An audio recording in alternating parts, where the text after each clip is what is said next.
Good morning, Vikings, and welcome back to another show of VTV. I'm Sophia, your host for this week, and in today's show, we'll be covering some general updates and world news, showcasing Cinco de Mayo, viewing a segment on Mr. Cuny, and spotlighting senior Abby Raleigh. Sit tight and stay tuned because we have a fantastic show for you today. Got you going so far, keep running away from me.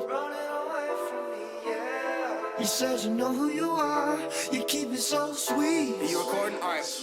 Okay, welcome to your 2020s, babe. Welcome to your 2020s, babe. Welcome to your 2020s, babe. Welcome to your 20s, babe. Welcome to your 20s, babe. I'll admit it, I've been wanting you. Starting May 5th and ending September 22nd, all junior high and high school campuses will be giving out 7 days of free meals on Wednesdays. Please visit the daily bulletin on the Valencia website for more information on the menu and conditions. I'd now like to hand it over to Aiden for some world news. Hey Vikings, my name is Aiden and welcome to this week's World News. For our first story, we discussed what happened at the Oscars this past weekend, which took place at the Union Station in Los Angeles. The ceremony, which typically includes performances of the 5 tunes nominated for Best Song, instead moved them off the main stage and onto the pre-show, which allowed them to be performed in their entirety. The main awards given were Best Actor, Best Actress, Best Director, and Best Picture. Best Actor was given to Anthony Hopkins for the film The Father. Best Actress was given to Frances McDormand in the film Nomadland. For the second time in history, Best Director was given to a female.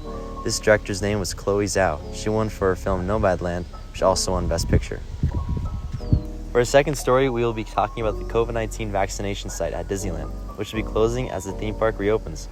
More than 3 months and over 200,000 shots later, the mass vaccination site at Disney Resort is set to close, just as the Anaheim theme park reopens for visitors. People scheduled to receive shots at the site will be able to continue through the end of this week. The agency estimated that 233,000 doses would have already been administered at the theme park. For our last story, we'll be covering the huge battle that recently took place in Nebraska. This battle is known as the Josh Fight. The Josh Fight was a viral internet meme, mock fight, and charity fundraiser at Air Park in Lincoln, Nebraska. The event was originally conceived by a civil engineering student named Josh Swain from Arizona. The idea of this battle was to determine who was the one and only true Josh. As a result of this, hundreds gathered in battle for their name. The event raised more than $8,000 for the Children's Hospital and Medical Center Foundation in Omaha, and 200 to 300 pounds of food for the Food Bank of Lincoln. That's all the news we have for you this week, Vikings. Now let's take it back to the host. Drop by the Chipotle located on Newhall Ranch Road to support Valencia's band and color guard. The fundraiser will be held on May 19th from 5 p.m. to 9 p.m. Remember to tell the cashier the cause because 33% of the proceeds go to Valencia Band and Color Guard. Cinco de Mayo is coming up.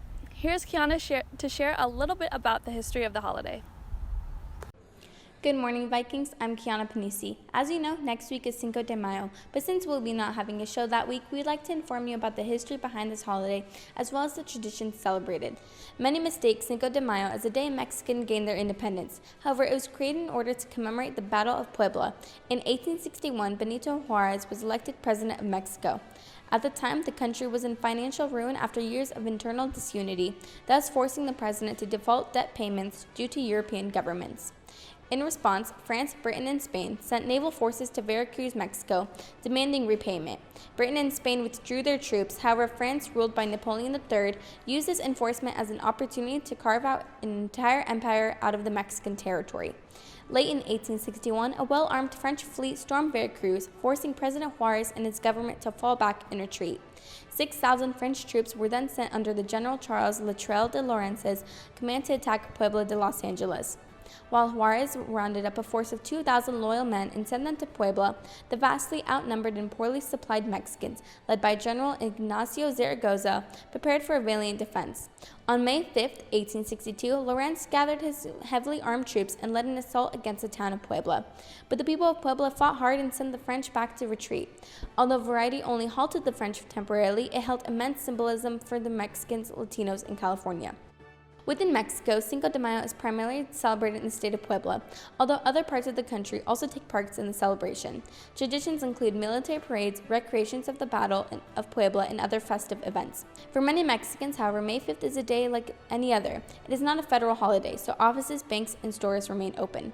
In the U.S., Cinco de Mayo is widely interpreted as a celebration of Mexican culture and heritage, particularly in areas with substantial Mexican-American populations.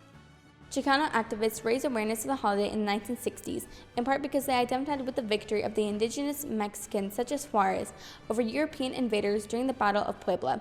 Today, revelers mark the occasion with parades, parties, mariachi music, Mexican folk dancing, and traditional foods such as tacos and mole poblano. Some of the largest festivals are held in Los Angeles, Chicago, and Houston. Well, Vikings, we hope you enjoyed learning about the history of Cinco de Mayo. Now, let's take it back to the host. Eco Chicos is hosting a recycling drive tomorrow, May 1st from 11 a.m. to 12 p.m. Participants will receive 30 minutes of service hours per bag, and all money collected will go to the organization One Tree Planted. Let's now meet Mr. Cuny, an English teacher at our school. Hi, I'm Mr. Cuny, and I teach English. I teach honors 10th grade and then mythology for seniors.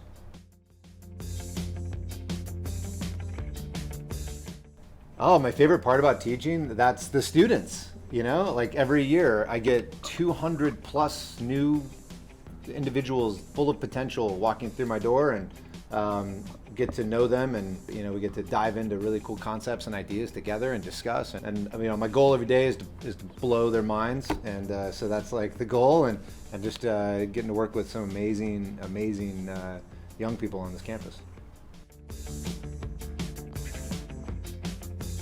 It's really nice to see people back in the classroom. Like, I felt like a bad comedian for like this whole year. Like, I would sit in my office at home and crack a joke and I would hear nothing, you know? And so now it's nice to hear some laughter in the classroom here every once in a while. But hybrid-wise, it's okay. My model is Mr. Rogers. So I got lots of cameras going on, and I move around a lot, different cameras, and try to just keep it like almost like a show, and walk around with the microphone like a talk show, and just trying to make it, you know, engaging.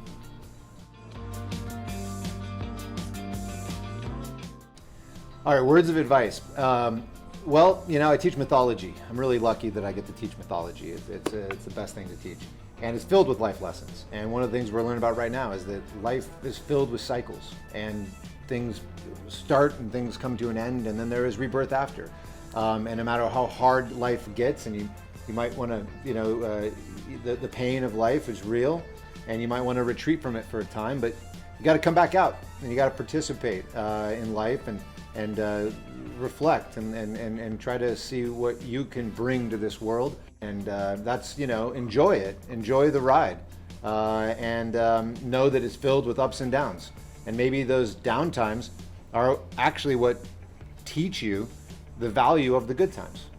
And so try to put your mind in the middle and stay centered, so that you will greater appreciate those great times and be better able to cope and deal with those really hard times. And that's it.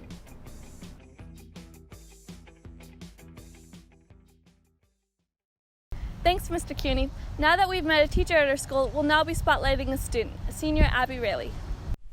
Hi, my name is Abby Raleigh, and I'm a senior here at Valencia.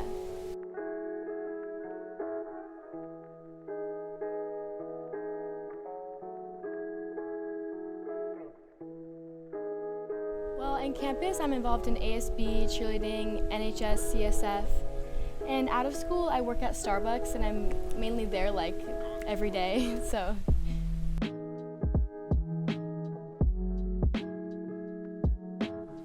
I started gymnastics at a young age, and I fell in love with it, and in middle school I did competitive cheerleading, and I was really interested in high school cheer, and I fell in love with it, and it was the best decision I've ever made.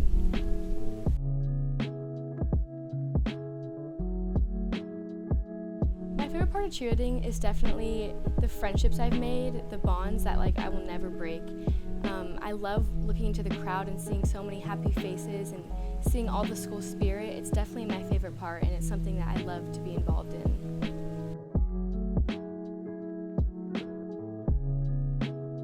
My favorite part about being at Valencia is definitely the football games and the rallies, because I'd say that we're a pretty spirited school, and it's just nice to be involved in the campus like that, because you make so many new friends, and even just walking to class and seeing people that you wouldn't normally see every day.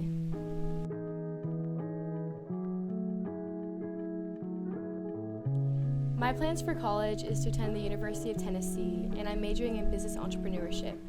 I plan to be super involved on campus, like even joining a sorority or doing cheer. I'm not quite sure yet, but I'm really excited to see what the future holds.